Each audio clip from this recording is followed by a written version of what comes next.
pengalaman saya pas saya Olimpiade di Singapura, itu pertama kali ngerasain tuh rasanya deg-degan. Kan di situ pertama kali awal saya Olimpiade. Bismillahirrahmanirrahim.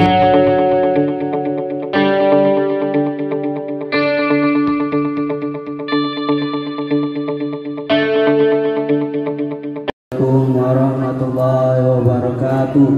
Merdeka.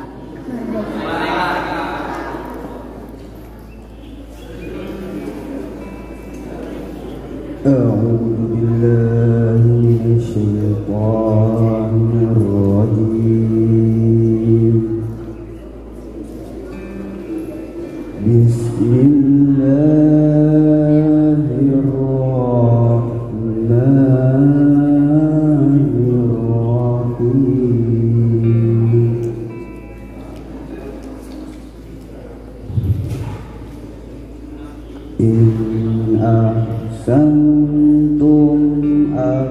Ahsantum li anfusikum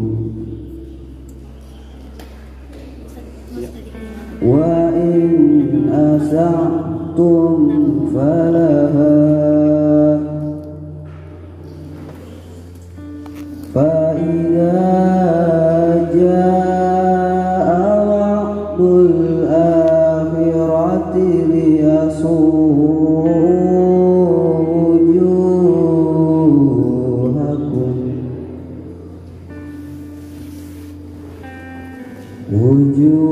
wujuhakum waliyadkhulul masjida kama dakhalu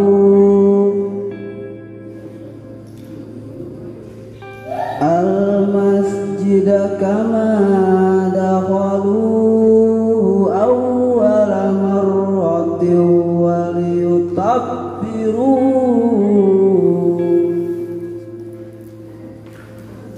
awwala marratin waliyutabbiru ma lau tadbira.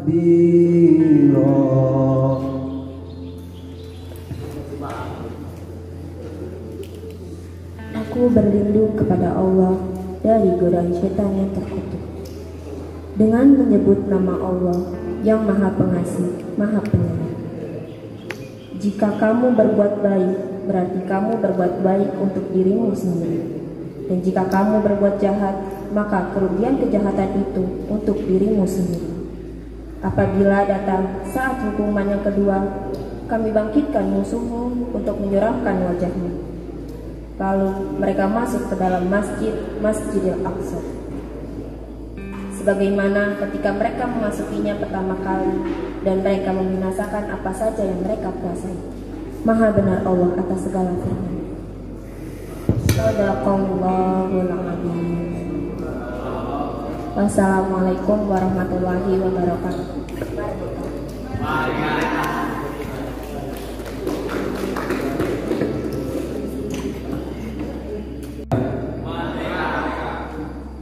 Di sini saya akan bacakan makna atau isi dari peribahasa kami. Gajah mati meninggalkan gading, harimau mati meninggalkan gelang, yang punya hati, manusia mati meninggalkan nama, jasa-jasa yang meninggal selamanya.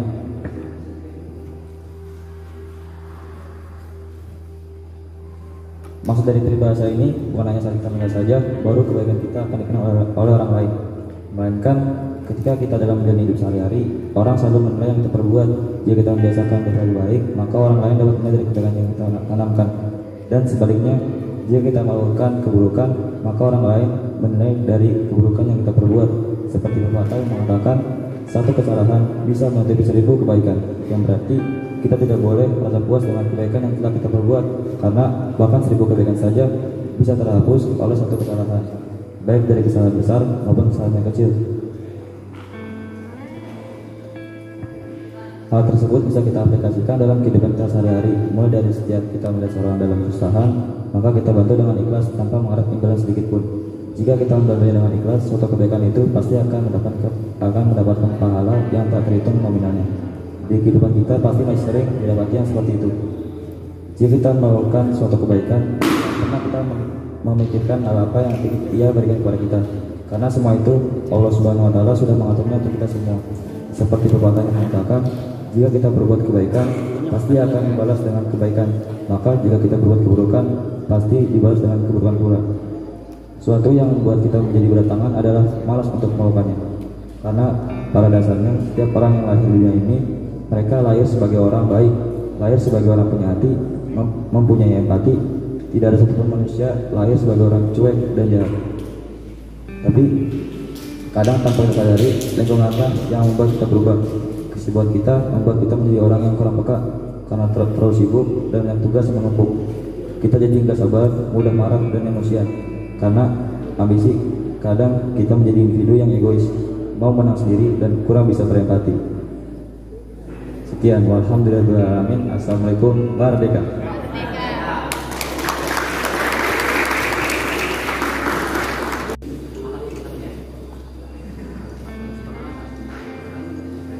Teman-teman ada yang lihat Rama nggak?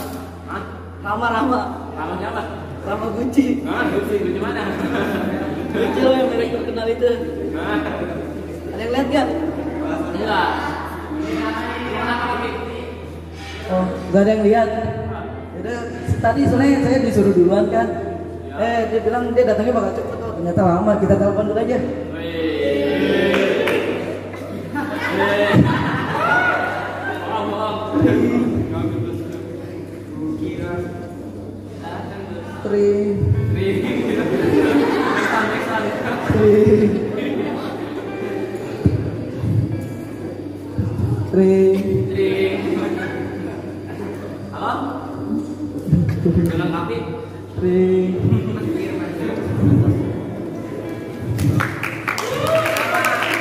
Ente kenapa itu? Itu muka ente. Kenapa udah ganteng lu? Ganteng itu. Habis ngapain? Ada yang belajar kalian. Bikin ramuan. Oh, ramuan. Ajar. Katanya tamu kali ini spesial banget. Apa tuh? Wah, lupa di kacamata. Katanya tamu kali ini spesial banget.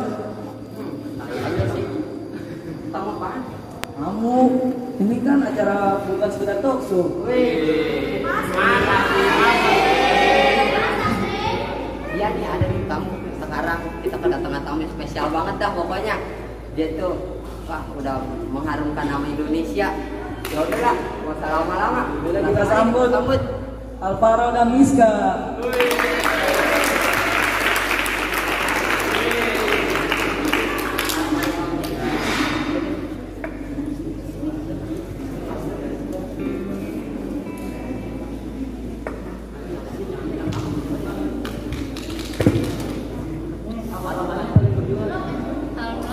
Alhamdulillah sehat. Tadi berjalan di mana? Agak sedikit macet sih. Macet. Oh di jalan di DKI Jakarta. Kita dengar kalian habis memenangkan Olimpiade. Iya betul. Ya udah nih teman-teman juga kan pengen tahu nih gimana sih kisah tentang si Alvaro dan Miska. Langsung aja kita bacakan. Ada bentar. David Alvaro Sanjaya yang lahir di Cimahi 17 Agustus 2006 dan Miska Aulia Wijaya lahir di Lembang pada tanggal 22 Desember 2007. Mereka berdua sekolah di SMA 1 Jakarta. Ini prestasi mereka yang sudah tercatat antara lain peraih medali emas di Singapura Sains Olympics dan meraih medali perak di Tokyo International.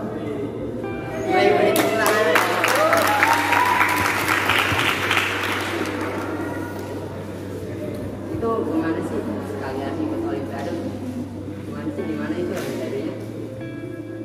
Kita udah ber-37 kali ikut Olimpiade. 37 kali, keren gak? Banget. Makan lupa nih, kita semua kan pengen tahu nih pengalaman kamu pas ikutin Olimpiade di luar negeri, di gini-gini. Gimana sih pengalaman kamu di luar negeri? Waktu pas ikutin Olimpiade. Pengalaman saya pas saya Olimpiade di Singapura itu pertama kali ngerasain tuh rasanya deg-degan. Kan di situ pertama kali awal saya olimpiade.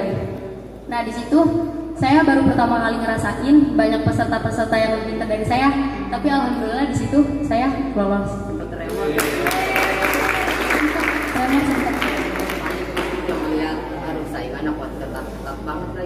Ya, sempat. Di Singapura kalian berapa hari sebenarnya?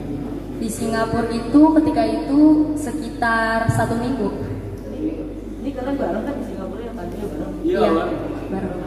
Oh jadi kalian satu apa namanya? Satu tim ya? Oh partner doang nggak satu tim? Iya partner. Partner doang ya? Tapi Ya. oh, kalian bisa sih jago banget deh di hal-hal gitu yang dimana tuh orang-orang kayak gini kayak kita nih lo kesel gitu sama pelajaran yang hitung-hitung kayak gini, apaan sih lu dulu, padahal kita kalau jajan juga nggak harus ngitung akar kuadrat pangkat segini juga kan. Betul. Nggak guna kan pelajarannya. Iya, ini. Saya tuh kalau belajar tuh mulai dari dasarnya dulu. Jadi kalau TK, saya mulainya dari hitungan. Nah, baru tuh selanjutnya yang gitu-gitu, XY gitu terus.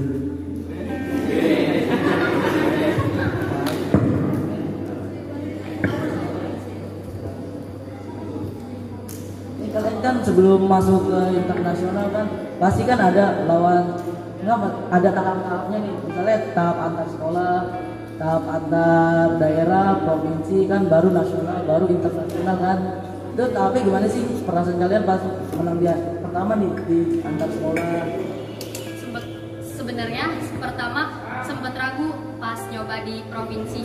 Itu kan kita pendaftaran awal-awal kayak ngerasa deg-degan parah. Terus pas di provinsi ternyata menang, itu seneng banget perasaannya. Akhirnya kita belajar lagi masuk ke nasional. Nah, Dirang banget tuh pas berhasil kok. senang banget. Karena di situ juga aku pertama kali daftar dan alhamdulillahnya langsung bisa masuk ke nasional tuh senang banget. Banget ya pasti senang banget. Kalau Alvaro gimana? Ya, pengalaman saya tuh jauh beda sama si Rizka. Jauh beda lah pokoknya. Oh, kalian ini jadi partner tuh dari kapan sih? Udah 3 tahun. Udah 3 tahun dari kapan? Dari kelas 9. 9. Oh, berarti udah lama dong. Untuk PDKT kagak sih? Ya, ada sih tapi udah ya sampai gimana ya? Ada. Susah jujur aja. Susah. Pengalaman apa sih yang paling kalian ingat gitu? Yang pas misalnya di Singapura kayak gini. Pengalaman apa sih yang paling diingat pas ngikutin Olimpiade gitu, paling berkesan? Ya, yang paling berkesan tuh di Singapura ya, Rizka. Soalnya di situ ya tahu sekali keras banget. Dan di situ juga memang kita berat-berat menang, pokoknya gampang aja dari kita. Nah, jadi teman-teman yang punya impian pengen keluar negeri gitu, nggak usah susah-susah nih, banyakin duit nih, tinggal aja berprestasi, nanti dari pemerintah bisa biayain.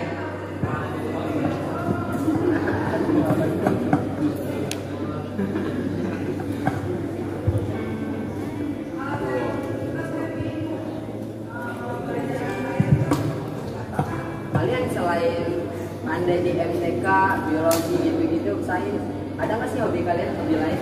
Ada. Apa? Kalau apa? Kalau saya sih bermain basket, sesibuk apapun saya kalau buat waktu untuk main basket tuh sekurang-kurangnya 15 menit. Itu membuat otak saya tuh jadi fresh lagi. Oh, itu Kalau Miska ya? Kalau aku sih hobinya karena dari kecil suka nyanyi, jadi sampai sekarang juga kadang masih suka karaoke gitu. Coba dong nyanyiin satu lagu. Tahu nih lainnya.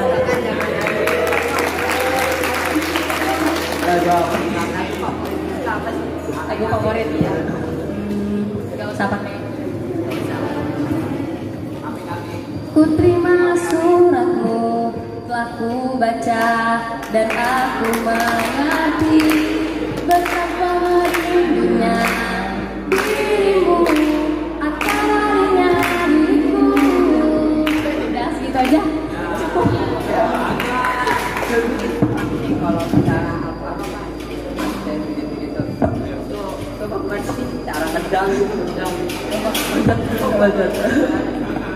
Link basketnya mana dulu? Jangan bayangin deh, ayo jadi basket. Coba kadang. Enggak. Oh iya, ini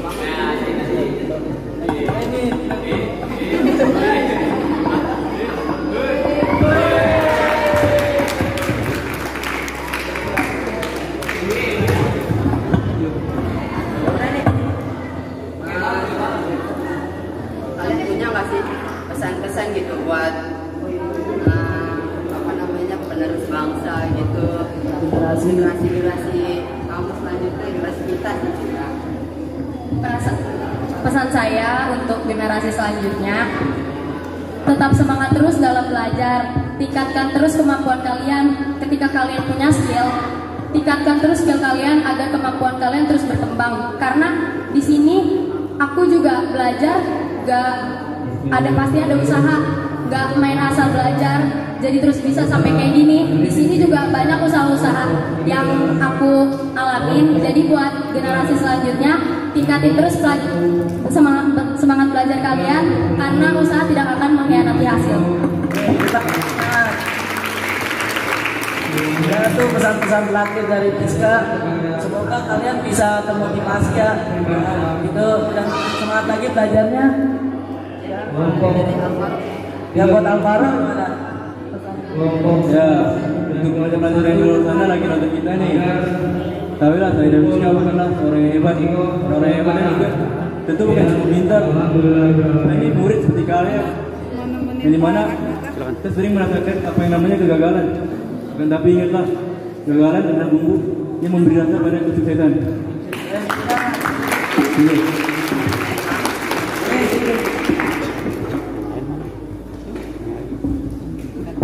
Ya,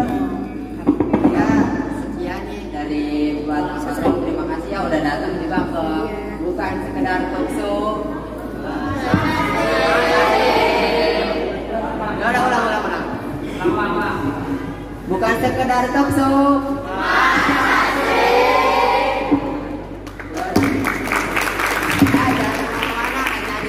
Bukan sekedar talk show.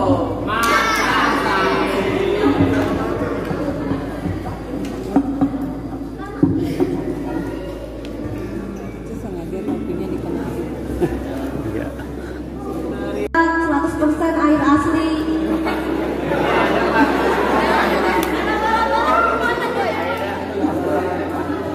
Airnya bening ya? Iya dong.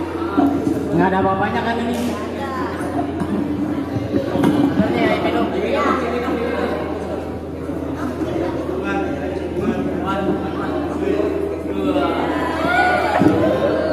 Gimana rasanya?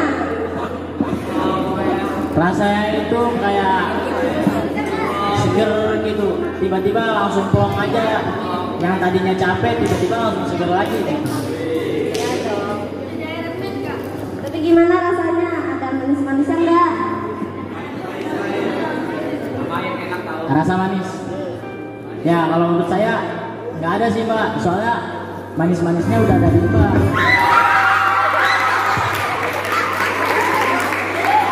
Yaudah ini buat saya nih, saya bawa ya.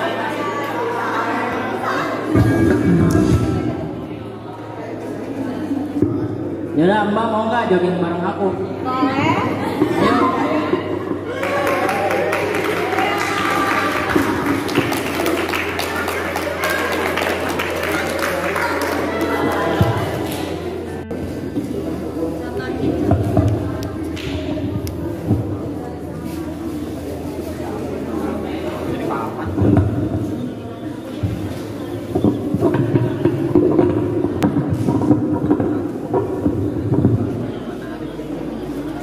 Ini ya, misalnya nih, kalian ke bawah aja.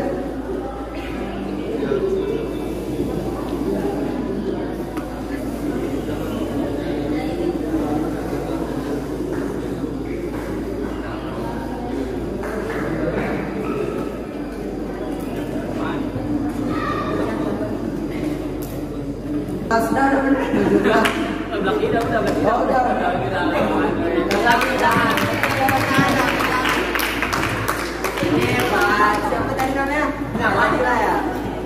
sorry ya Bre.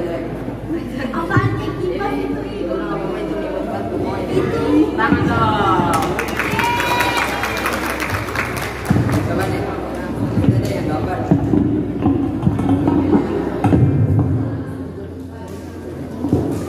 Sekarang banyak. Mana ya? Film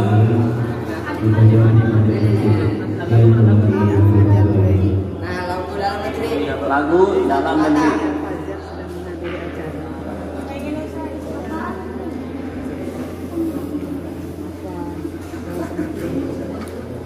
Satu, dua, dalam pikir ya. 3, 4, 5, 6, 7, 8, Gambar mahal. 10, 11, apa? 11, 12, 13, 14, 15, 16, Banteng merah. 21, Apa? 2, 3, 4, 5, 6, 7, 8, Date apa gitu? 9, 30. Jawabannya apa kamu? Racun. Guys, guys. Ada tanda silangnya racun. Mana? Hanya menggagalkan jadinya ya kayaknya lain kali lagi yang menonton persilakan kembali. Berarti rencok bisa dibalik.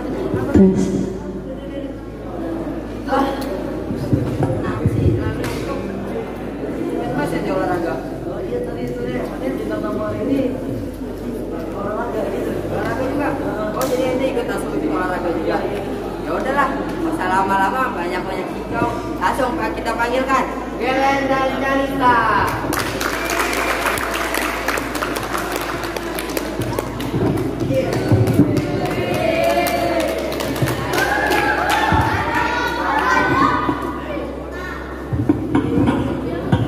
Apa kabar Glen, Janita? Alhamdulillah. Gimana di jalan? Jadi di jalan lancar-lancar aja, cuma ada polisinya lagi tidur. Oh ini polisi tidur. Iya. Ganggu. Enggak sih. Ya, waktunya pembacaan biodata. Glenn Bagas Pranata lahir di Manado 12 Oktober 1998 dan adiknya Kalista Afifa Pranata lahir di Manado 12 Agustus 2000 dan prestasi yang telah dicapai meraih medali emas di acara Pekan Olahraga Nasional tahun 2013, Asian Games 2015 mendapatkan medali perak, juara pertama ganda adik kakak campuran di Korea Open Super Series 2015. Weh, beri tepuk tangannya dong. Kalian kan pernah yang masuk TV gitu, tapi tentang yang di TV Gimana beda ya? oh, Apa emang ada yang pakai TV-nya ya? Udah nih, gak usah lama-lama, kita langsung masuk aja ke sesi pertanyaan. Ya, kembali lagi di Bukan Sekedar Talk Show. ini kan teman-teman mau tahu nih, apa sih yang bikin kalian tertarik dengan bulu tangkis? Kok kalian bisa masuk ke internasional itu? Ya jadi bulu tangkis tuh permainan yang sangat mudah lah, yang emang gampang dilakuin dan mudah dipahami. Jadi emang udah kebiasaan gitu. Dari dulu emang ayah selalu ngajakin saya bisa subuh buat olahraga bulu tangkis. Oh, jadi udah jadi rutinitas gitu sehari-hari ya? Iya, jadi kebiasaan. Sama, Kalista juga dari kecil emang udah suka diajak ke Kalista ikut-ikut abang aja karena di situ kan temennya cuma abang doang. Sekitarnya kayak sepi-sepi gitu, udah gede juga temen-temennya.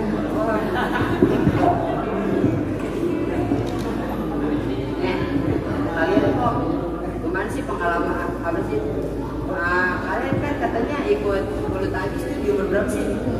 Itu waktu pas saya ikut bulu tangkis waktu umur 10 tahun. Terus kalau tahun tuh udah masuk klub efektif gitu ya? Iya udah efektif. Efektif, keren banget. Ini teman-teman aja belum tentu 10 tahun masih nggak ngikutin pelatihan gitu nih, tapi Kalista dan Glenn 10 tahun udah mengikuti pelatihan khusus. Tepuk tangan dong untuk mereka berdua. Ini dia aja nih, 10 tahun juga masih kayak nyari kecebong di got situ paling tuh.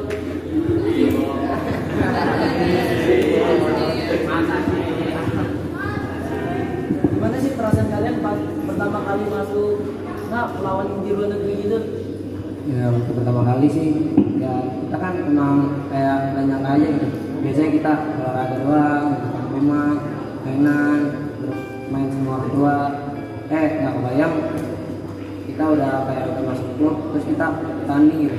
Jadi waktu pas awal masuk kita bener-bener deg-degan, ya nggak nyangka banget kan. Dan juga senang sih. Senang banget gitu, gak nyangka yang aduh hasil usaha ini terbayarkan gitu dengan bisa apa sih meraih juara-juara ini ya. Kalau Kalista sama Gimana? Cuma deg-degan gitu awal masuk ke ruangan gitunya. Rasanya tuh jantung pengen copot gitu deh. Kita lagi kan sama abang gitu jantungan. Ya untung ada abang Ben yang paling setia sama Kalista. Sayang banget dong sama abang. Dubai. Dubai. negara mana sih? Itu pertama kali kita lihat India. Itu pas acara apa? Kejuaraan apa? itu kejuaraan pertama kali. Oh, itu pertama kali. Emang kenapa kok di India gitu? Emang ada apa sih? Ya, Ada acara-acara. ya India itu kan yang buat olahraga buat ke sini. Jadi kita kayak kita tanding di sana tuh emang kayak bangga banget gitu. Bisa main di tempat dia yang membuat tangkis dan kita yang menangin. Jadi itu perlawanan di sana masih ketat-ketat banget gue sih, emang jago banget gitu. Itu emang benar-benar jago sih. Kita aja nggak kalah, beda 2 poin. Tapi kala itu pas udah mau kan udah 2 poin lagi, sempet putus asa nggak sih? Nah, situ kita kayak lebih percaya diri aja soalnya pelatih udah nyemangatin kita. Kalian jadi optimis aja kepikiran tuh, menang gitu. Iya, iya. Sebelum kalian masuk kejuaraan kan pasti kan ada yang proses kayak misalnya lawan misalnya kan ini kalian apa sih ya seleksi kayak provinsi pertama kan pasti kecamatan dulu, daerah, provinsi, nasional kan, baru internasional kan. Itu gimana sih rasanya pas masuk pertama kali gitu pas menang di daerah? Ya waktu pas menang di kedaerahan sih kayak senang banget. Kayak nggak percaya banget. Tapi ya itu nyata.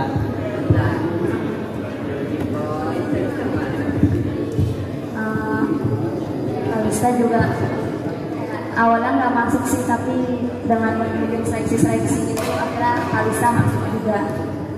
Ini kalian pernah nggak sih ngerasa gitu pas latihan bersiapin dulu rasanya pengen juara dari bulu tangkis, pengen di rumah aja noleh enak dulu nonton ibu kan sih. Pernah sih kalau gitu pernah, cuma kita kayak berusaha nggak berusaha kita betah lah ya serama Kita betahin aja ya. Itu kalian di asrama nggak yang di sini? jadi asrama tuh ada asrama putra sama asrama putri. Pesantren gitu ya? Iya kayak pesantren. Pas banget kita dari bawah juga udah balik. Kalian punya nggak sih orang gitu ya apa sih pelatih kalian tuh masih sekarang kabarnya masih suka mungkin apa enggak sih? Berarti udah ada Pelatih emang udah nggak ada. iya. Pelatih kemana sih di sosok Glenn itu? Berarti itu seseorang yang benar sadar lah, yang dulu kita memiliki, yang benar percaya banget sama kita. Kalau dia pas awal kita latihan kayak benar gak benar gitu, tapi dia tetap percaya dan sabar. Pelatih kita percaya kalau kita bisa mewakili Indonesia juga. Jadi pelatih emang mendorong banget kamu ya. Masuk ke jalan kamu. Kalau Calista gimana nih? Ya pelatih mengajarkan kita gimana sih menjadi atlet yang sportif, yang selalu disiplin, dan mengajarkan kita agar menjadi manusia yang berguna untuk negaranya. Kan kalian pelatih kapan sih? Terakhir Terakhir Pas kalian terakhir boleh pelatih itu kapan? itu terakhir waktu kelas itu dikabarin tiba-tiba ada kabar kalau nanti lagi sakit. Nah, waktu pas nengok belum ada, waktu itu emang udah parah banget, sudah diimbus. Ya kita juga kaget kan, kayak berarti di belakang kita tuh berapa kuat, semua untuk dari penyakit itu.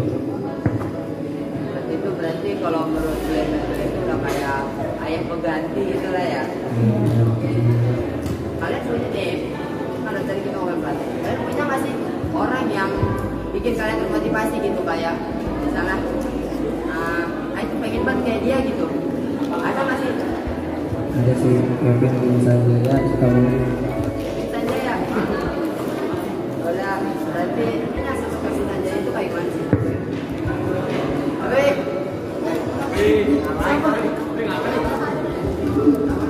Ini siapa?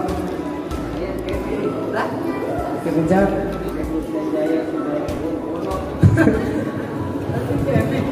kan Kevin mukanya nggak kayak gini.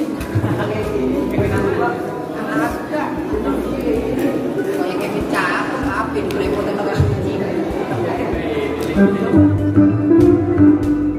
Contohin dong skill main ininya. Kan Kevinnya jago bulu tangkis nih, coba jago masih bulu tangkis. Ini apa nih gue segala lagi.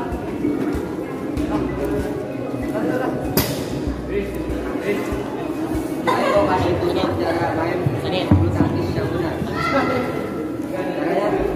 Kalian megang box ini, lala. Itu megang box udah kayak gitu. Emang gitu megangnya? Iya. Oh iya dong. Kalian full.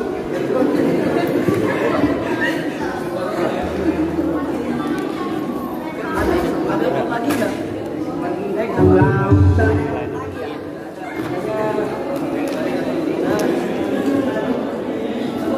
Coba main bareng, coba. Jadi lihat.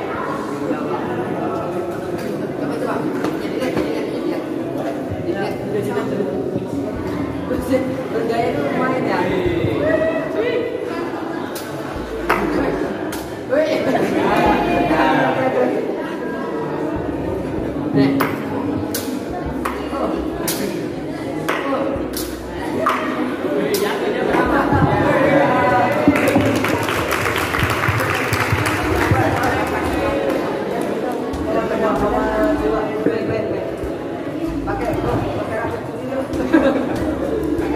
Ke bawah ya.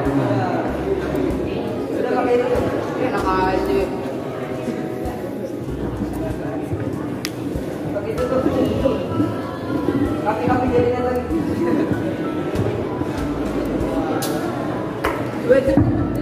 Yang mana namanya pemain ini ada orang.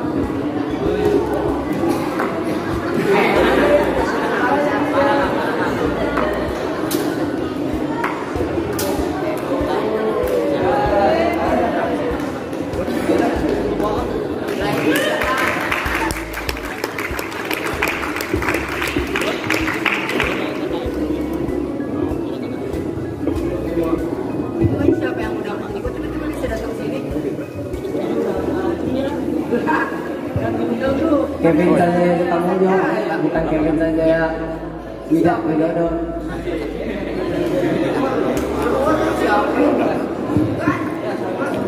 Ini kenapa nih? Pas kakinya pakai kayak gini.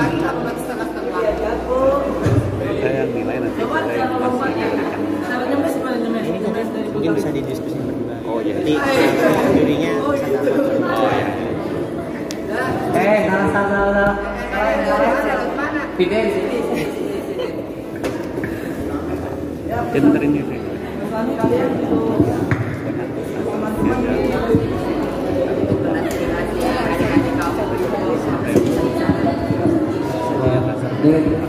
lebih giat lagi latihannya. Apalagi di dunia modern ini sudah banyak fasilitas yang seperti dulu. Kalau dulu masih kurang fasilitasnya, terus juga lebih semangat lagi, lebih percaya diri kalau main. Ya, buat Kalista, ada nggak sih pesan-pesan terakhir buat teman-teman kita nih? Mungkin ada juga yang di sini dari atlet bulu tangkis gitu, coba ada nggak sih? Untuk para penonton, terus semangat, tapi jangan cuma semangat, semangat juga harus diiringi dengan berjuang. Semangatnya dengan berjuang.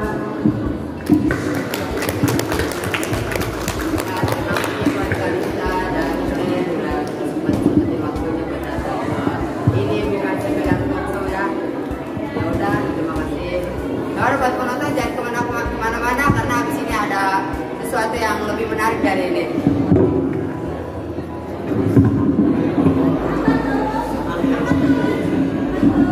Akan menampilkan sebuah tarian. Selamat menyaksikan.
Yaudah, mari kita panggilkan Anastasia Bella.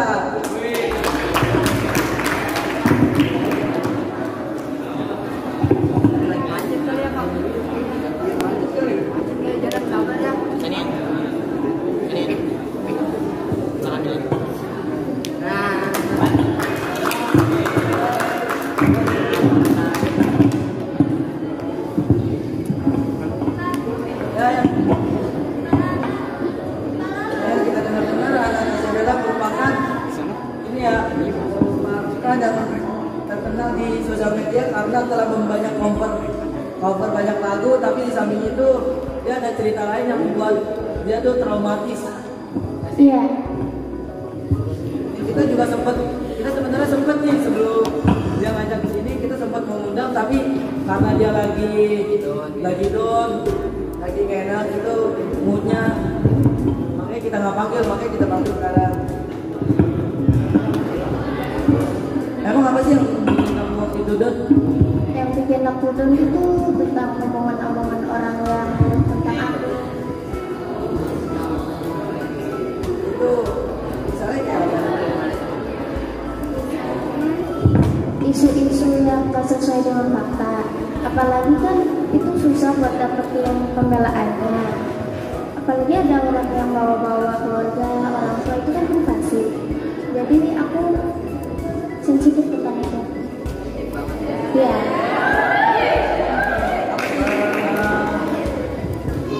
Komentar dari netizen yang kamu ingat ini gitu waktu masih tidur, aduh tadi netizen ada yang komen kayak gini, gimana ya nanti? Apa sih komentarnya? Komentarnya kayak contohnya gini, papanya aja nggak benar, apalagi anaknya. Itu enggak, sebenarnya kayak gitu kan kamu? Di balik-balik isu-isu itu hanya masalah semua atau gimana? Ada sebagian yang benar. Contohnya kayak kita makan. Contohnya kayak sekedar apa sih yang benar? Yang benar itu aku memang ditinggal sama papa aku.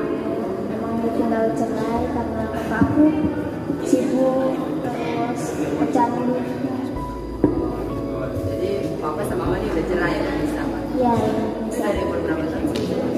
Dari umur 9 tahun. 9 tahun udah bisa. Terus nanti dirawat sama mama ya? Sama tante. Sama tante? Kamu sama mama? Kamu tahu? Kenapa kok aku mau bertanya, mama, anak-anak ada konflik sama bapak? Papa sama mama emang sering berantem. Terus aku juga jadi pelampiasannya.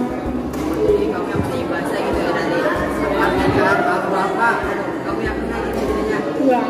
Sedih banget sih.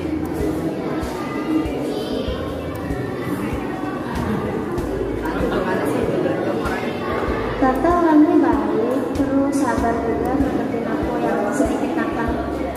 Berarti tante juga udah kayak pengganti ya? Iya, jadi ibu kedua. Udah kita juga nih punya tamu undangan buat anak kecil merah. Ya kita panggilkan saja kepada siapa? Tantenya Nata Isabella.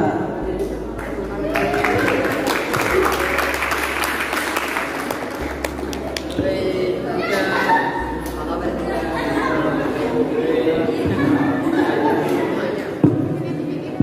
Tante, tadi kan Bella kan sempat cerita tentang tante. Ya, tante Bella ini orangnya. Bella orangnya baik, dia juga di rumah nggak pernah bebanin saya sih, justru malah dia bantu-bantu kerjaan saya. Pernah nggak sih di mana Bella tuh bikin masalah gitu, masalah apa? Mungkin Bella nggak pernah bikin masalah, tapi dia justru salah anak yang sering kena masalah dari keluarganya. Oh, jadi memang faktor keluarga kalau gitu ya? Iya. Tasya di tante umur berapa sih? Dia di saya itu dari umur 2 tahun sampai umur 5 atau 6 tahun itu orang tuanya ngambil lagi karena dia mulai sekolah. Jadi kata mamanya juga si Tasya udah bisa diajak kemana-mana, udah gampang, udah bisa. Tapi di berjalannya dia sekolah, Tasya nggak punya kenyamanan di rumah. Namanya sama tante karena udah dari umur 2 tahun. Cuma kalau misalnya Tasya, berarti Tasya ini ya, mau sama kamu nggak ada apa-apa kan? Sama ya.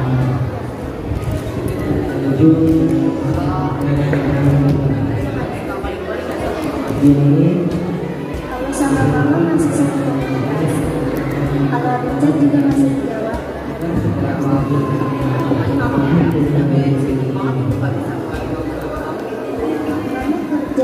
habis itu pindah ke luar negeri Malaysia.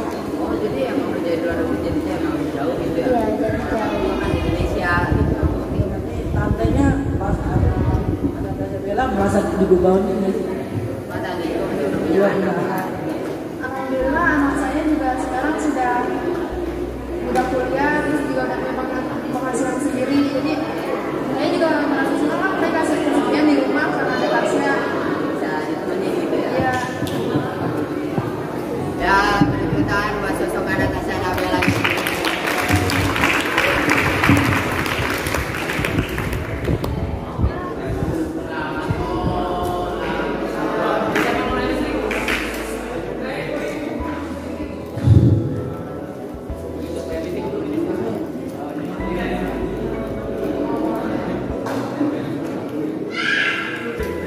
Mana sih?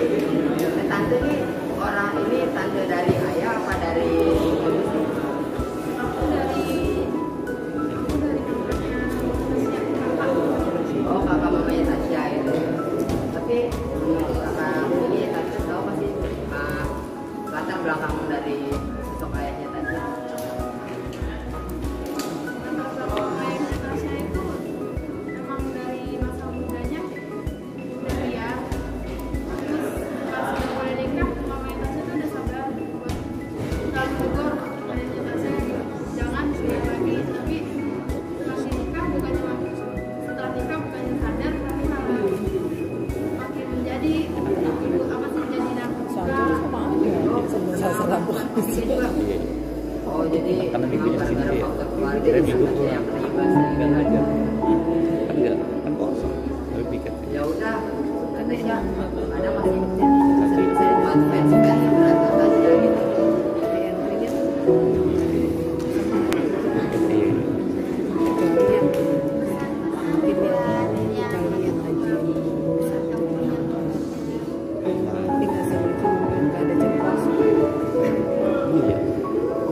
Pesan-pesan buat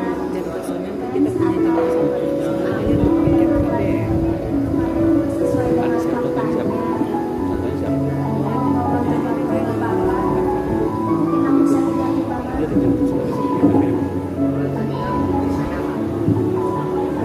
Kalau dari saya sih buat Tasya masih anak Tasya di mana masanya dia masih harus berkarir, dia punya bakat, dia punya seni, dia punya kelebihan.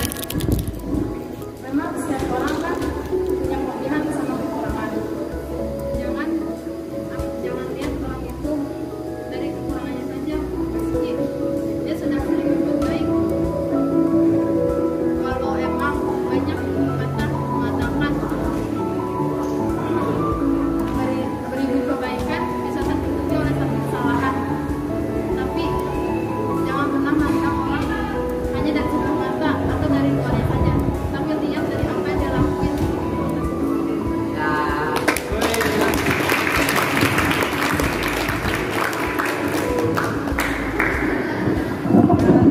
Karena udah selesai pertanyaan, ya buat Tasya dan Tasya juga udah datang di bukan sekedar talkshow.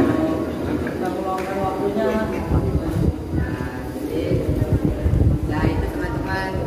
Jadi kalau di rumah tuh akur-akur aja sama keluarga ya. Bikin konflik.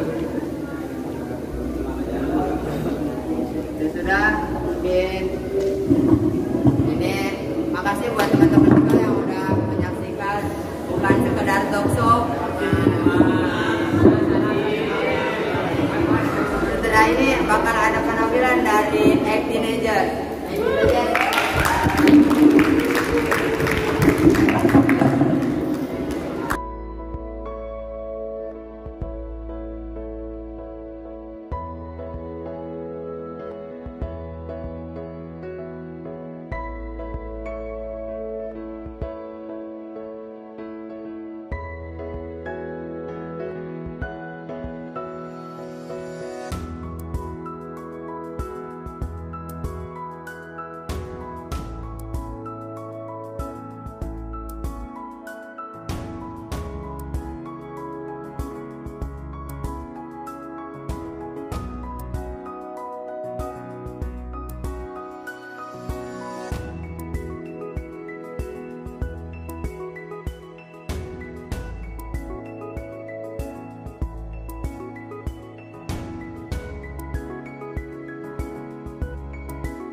memberikan beberapa evaluasi yang telah kakak lihat selama penampilan kalian. Evaluasi pertama, dekorasi. Tadi sebelumnya aku dengar katanya Kak Revan berhasil dekorasi tembok. Ya. Lain kali kelompok-kelompok selanjutnya dekorasi tidak ada yang lagi langsung dindingnya ya, karena akan merusak cat yang sama. Oke. Terus untuk yang kedua, masalah backsound. Tadi selama penampilan backsound itu yang berada di belakang yang menggunakan mic seperti ini itu dimatikan. Jadi sedangkan yang di depan itu tadi tidak memakai mic. Jadi suara kalian di belakang berisik itu mengalahkan yang sedang berada di depan. Suara depannya itu kurang kedengeran. Terus untuk kuis, tadi kakak rasa itu terlalu lama. Inti dari penampilan kalian kan talk show. Tapi tadi itu kuis kalian tuh menghabiskan waktu hampir sekitar 15 menit. Itu terlalu lama. Terus untuk membawa acara dalam talk show, kalian tahu kan talk show itu dimana kalian saling berbincang-bincang tentang topik. Menurut kakak tadi, evaluasi dari kakak sebagai MC dalam talk show itu, kalian itu ini loh, didorong untuk bagaimana kalian bisa membawa sebuah topik yang emang tuh kayak bisa nyambung terus bisa membawa penonton juga. Tadi kakak penonton itu kayak kurang memperhatikan kalian, jadi merasa kayak ada berisik gitu. Kalian di sininya ngomong, udah gitu kalian juga tidak pakai ini. Tadi banyak banget yang pas lagi tampil itu nggak pakai mic, sedangkan suara di belakang itu berisik banget. Jadi apa yang kalian omongin tadi di depan talk show itu kurang terdengar kepada penonton. Ya. Dan segitu aja dari kakak. Esok lagi jadi bukan pembelajaran. Sebelumnya di sini kan peribahasa kalian gajah mati meninggalkan gading, harimau mati meninggalkan belang, ya kan? Di sini kakak ingin menunjuk satu orang yang mengaitkan peribahasa kalian dengan talk show yang dari kalian tampilkan. Ini aja nih yang tadi ini.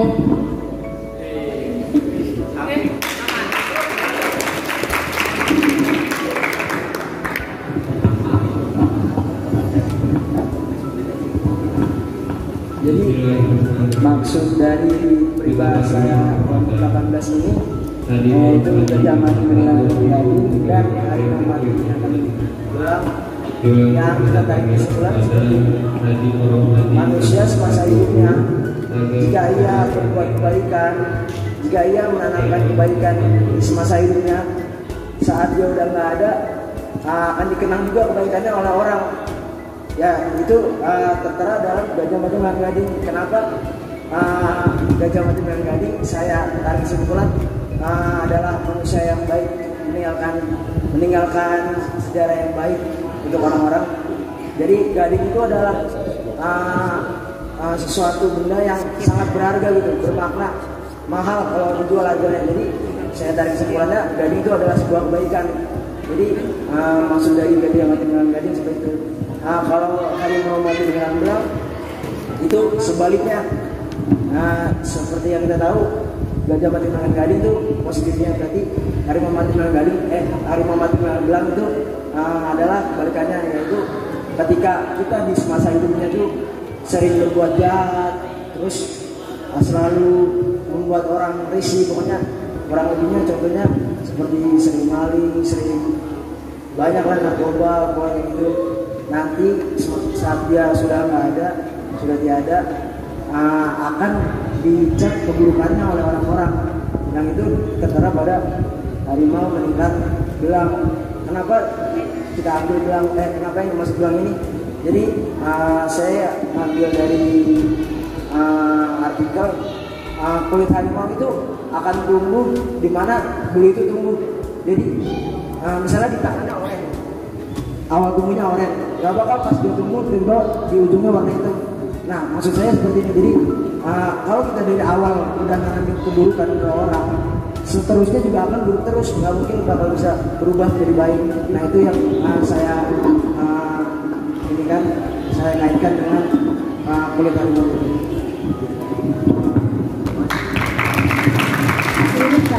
Kamu kurikulum atau bukan?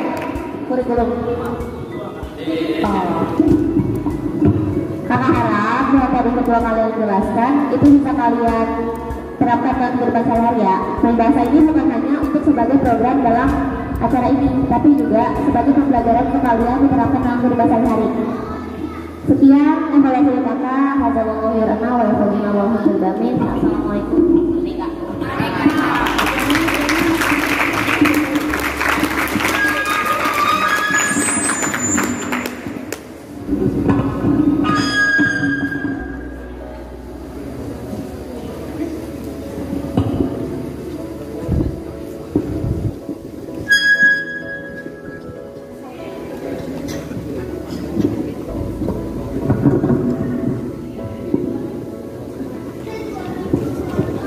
Selanjutnya, evaluasi yang kedua yang akan disampaikan oleh Ukti Salbana Jihadatul, kepadanya disilakan.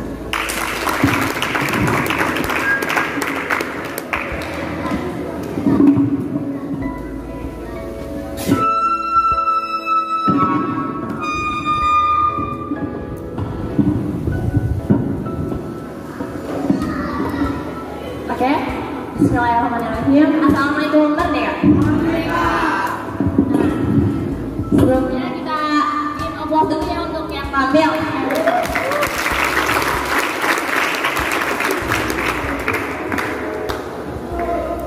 Dari kita para audiens itu sangat suka oleh dekor panggungnya, bagus. Jalan ya, bagus ya. Ya. Terus kalau ini MC terlalu maju, kerasa nggak? Nah, maju kemajuan kan MC. Nah, MC tadi terlalu maju. Untuk tadi kan Kasania itu nunjuknya yang tampil kan untuk menjelaskan tentang peribahasa. Coba kakak mau nunjuk yang nonton, jelaskan tentang peribahasa yang disampaikan kelompok 18. Kamu yang paling depan. Ya, lanjut.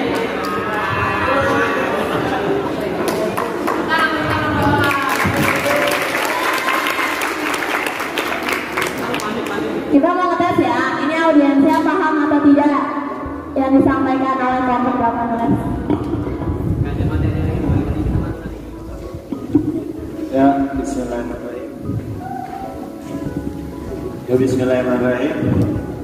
Nah, maksud dari peribahasa tadi yang saya dapat dari kesimpulannya adalah ketika orang baik, orang yang selalu melakukan kebaikan dalam kehidupan di dunia kepada orang, dan dia selalu menolong orang dan lain-lain, pasti yang dikenal kan kebaikannya akan dikenal oleh orang banyak. Nah, sebaliknya orang yang selalu berbuat buruk kepada orang lain, yang selalu seperti kayak mencuri atau meresahkan orang lah, pasti yang dikenal kan keburukannya sama orang lain. Nah, segitu aja saya. Sekian, makasih.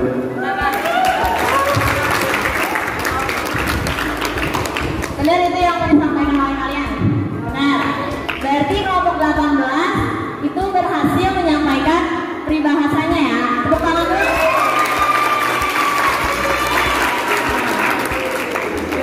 Ya, itu selanjutnya ini tadi tuh waktu kalian menampilkan talk show, audiensnya kan banyak yang ngobrol, tapi nggak sering, beberapa. Berarti dari kalian itu kurang menarik perhatian audiens ya, gitu. Nah, itu jadi evaluasi aja selanjutnya. Dan selebihnya keren sih, bagus, kita menikmati. Sekian dari kakak, alhamdulillahirrahmanirrahim. Assalamualaikum Merdeka.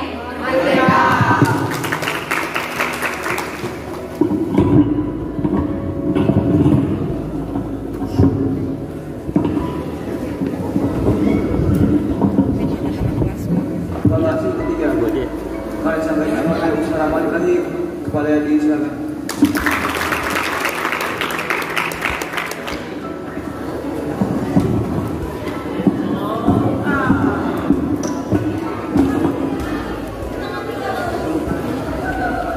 Bismillahirrahmanirrahim. Assalamualaikum. Merdeka. Bismillahirrahmanirrahim.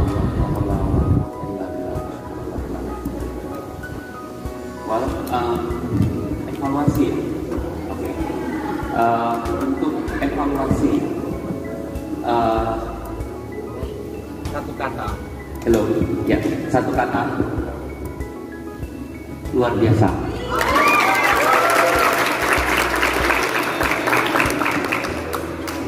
Dari mananya bisa menilai luar biasa?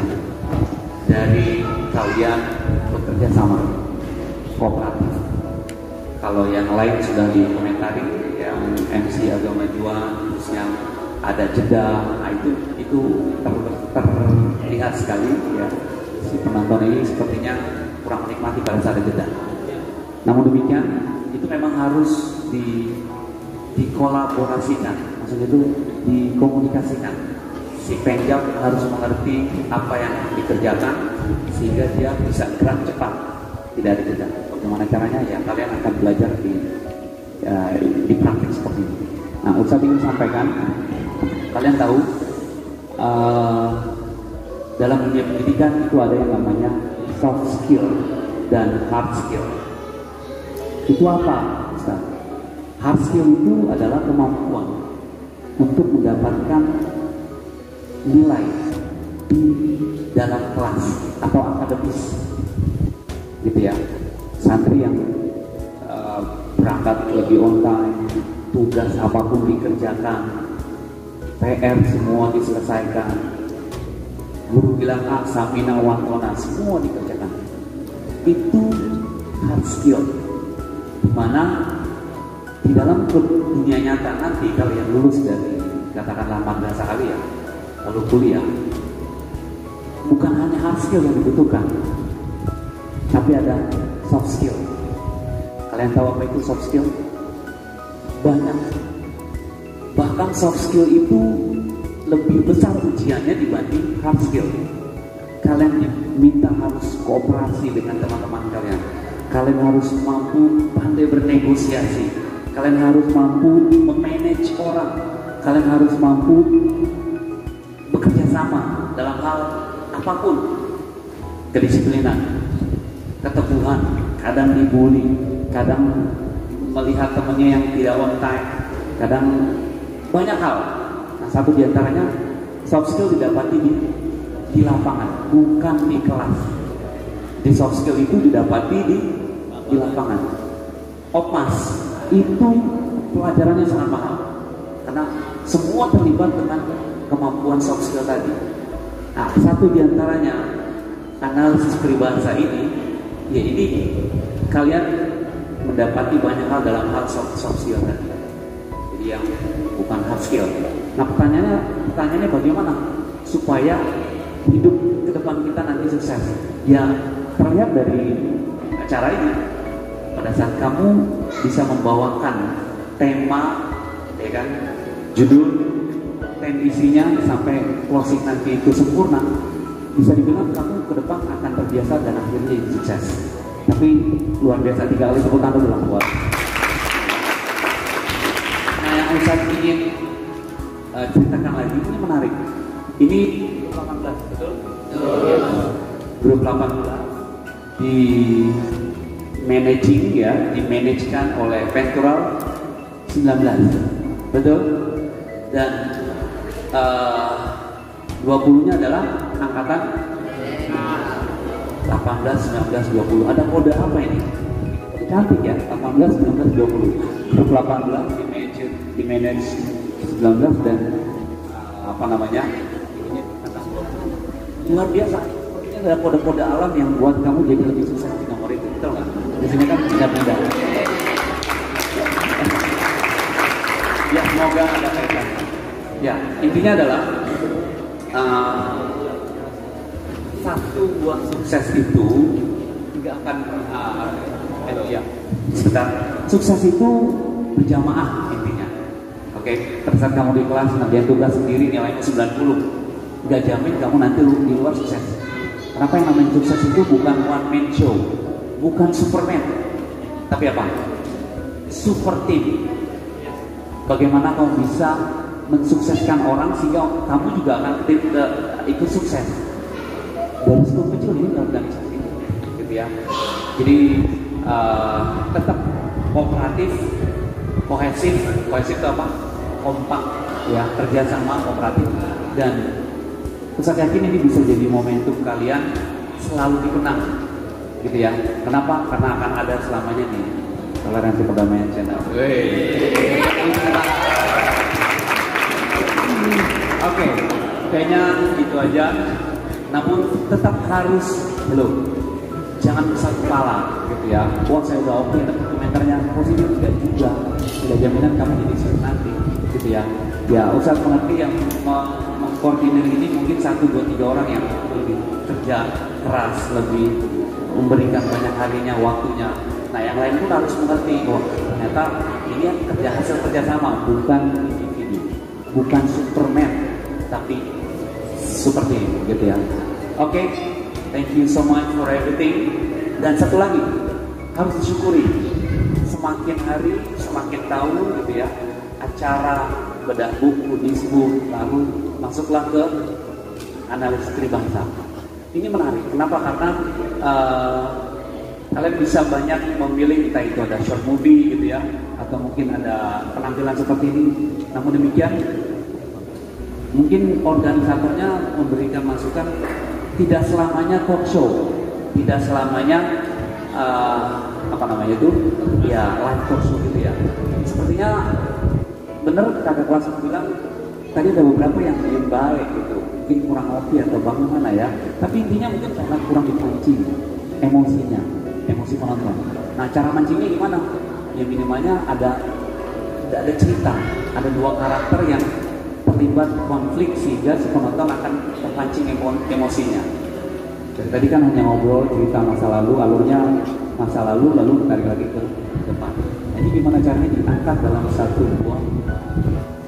dua karakter, gitu ya, mungkin semacam cerita, terus yang didramakan sehingga emosi penonton jadi ikut larut, ya gambarannya mungkin paling mudah lah, gitu ya, si ibu dan anak bagaimana. Jadi diangkat satu cerita mungkin durasi 5-10 menit, gitu ya. Kalian merasa menonton nggak pada saat ngobrol?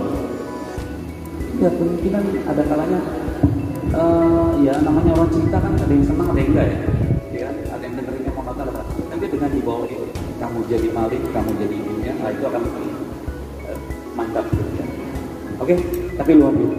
5 kali foto dulu buat kelompoknya dong. Oke, ya thank you so much, udah thank you 2 kali tapi nggak apa ya. Terima kasih banyak, lanjutkan semangat. Sampai jumpa. Alhamdulillah. Merdeka.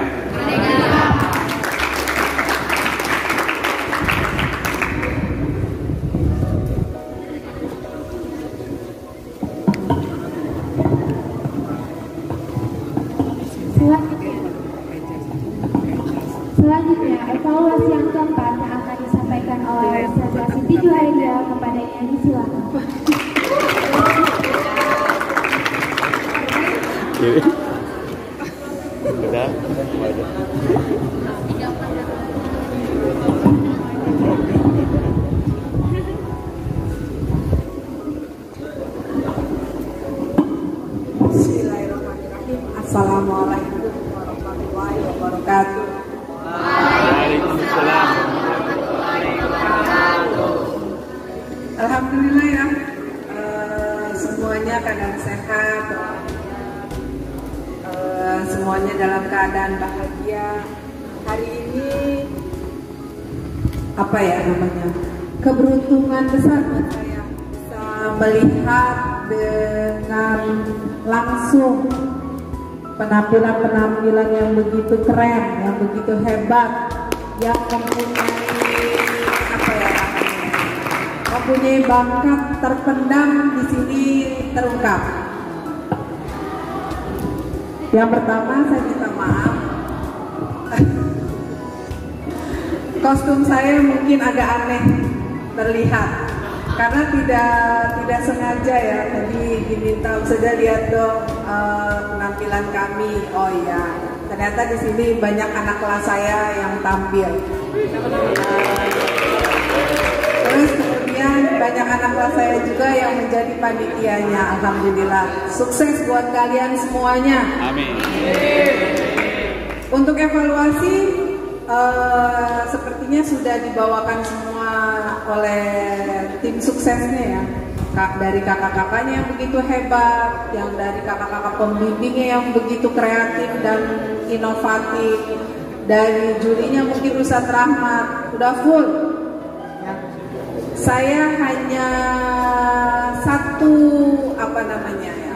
satu pesan buat kalian, untuk semuanya, bukan hanya untuk yang tampil. Ketika kita menampilkan sesuatu, jangan mengosongkan panggung. Itu saja. Ketika saya dulu pernah ya, bukan lulusan pesantren, tapi saya pernah mondok dan ikut namanya di sana panggung gembira dan drama arena. Panggung gembira dan drama arena ini adalah di sekolah saya itu adalah acara besar. Itu nggak boleh sedetik pun panggung itu kosong. Jadi begitu selesai acara yang inti, ada langsung yang masuk lagi. Entah itu dia hanya iklan saja, entah itu dia hanya bergaya saja, atau bagaimana, itu selalu panggung itu tidak pernah kosong. Sampai tutup, tirai ya. Nah, tutup tirai pun itu panggung nggak kosong. Ya itu saja. Tapi selebihnya semuanya oke, keren, hebat. Itu saja. Wabillahi taufiq wal hidayah. Assalamualaikum warahmatullahi wabarakatuh. Merdeka. Merdeka.